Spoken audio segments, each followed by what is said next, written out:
Another favorite producer of ours are the Scirtos. And in fact, I find it really hard to separate them as two different people. Valeria and Giuseppe, you could call them like the Brangelina of winemaking, because they are one. They are not two separate individuals. They work so harmoniously together.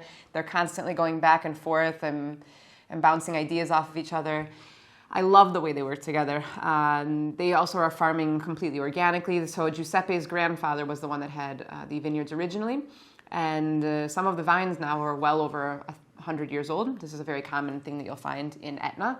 Soils are absolutely incredible. Of course, everyone talks about the famous minerality in Etna, and I was determined this last time to figure out what this minerality officially meant. So here is me in the vineyards, literally licking the stones to try to understand what on earth minerality means. And all I've learned is that when I lick these lava rocks, there's nothing. It is like absent of anything at all. Like there's no organic feel whatsoever, because usually if I think of the flavor of soil, I think of the backyard where the grass is growing, and there's so much organic life in there, and it gives it a living feeling.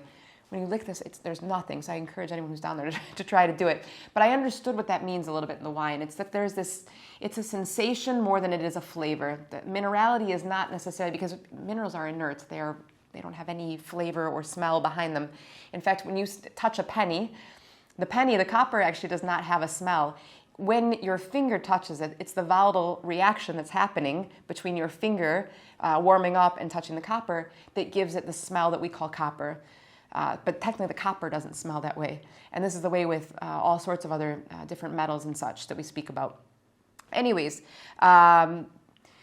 what's more to say? These guys, I think, are possibly doing the most terroir-driven. I mean, everyone really in Etna is doing really great things these days. And since the 90s, when some of the more important players came in to the game, things really started to improve a lot. I think there's still an immense amount of potential to come from the region of Etna. But these guys, when we tasted when we were down in Etna, I think in 3 nights of eating, probably 10, 12 bottles of wine every single night. We, in fact, did a couple of nice dinners with a lot of the different Etna guys. Girolamo Russo came together, Valcerasa, Alicia Bonacorsi, Anna Martins. They all came together and we did some dinners. And we were all trying each other's wines. All of their wines, anyone that I just listed off, make absolutely beautiful wines. But this, for some reason, to me, was one of the most terroir-driven. It tasted the most of the place, the feeling that I had from a place. I mean, you get these nice smoky qualities to it. You have these spicy notes, even sometimes a little bit of like a blood orange note to the wine, certainly cherries and berries and spices. But it's a beautiful wine. It goes great with game, anything, even with some nice strong flavors. We were having the eggplant parmigiana, I think I had with this wine when we were eating it, which actually worked quite nice. We're coming into fall. If you have any type of pumpkin ravioli, that could even be nice with it. And it's one that I would say more or less is ready, but you could also certainly wait a little bit longer to open this bottle if you're not ready to open all the ones from the wine club. This is one that you could probably save and hold on to for a little while. They age beautifully. In fact, for my birthday, Alessandra said, which wine do you want to do open up for your birthday? And of all the wines I chose, it wasn't this one, but it was the other one they make. It's called All'Antica. It's the Rosato, which is one of my favorite Rosatos made in Italy. There's a few others. And if you get the chance to go to Mount Etna, I highly recommend climbing up it. We did a nice climb. Julia behind the camera had a beautiful time with us. She can laugh right now.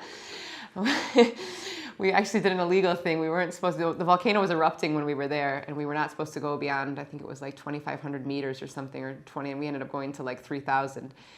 But it was, what a magic. When you're up top there and basically in the clouds, it's a sight that, I mean, it's something that you should definitely, absolutely do.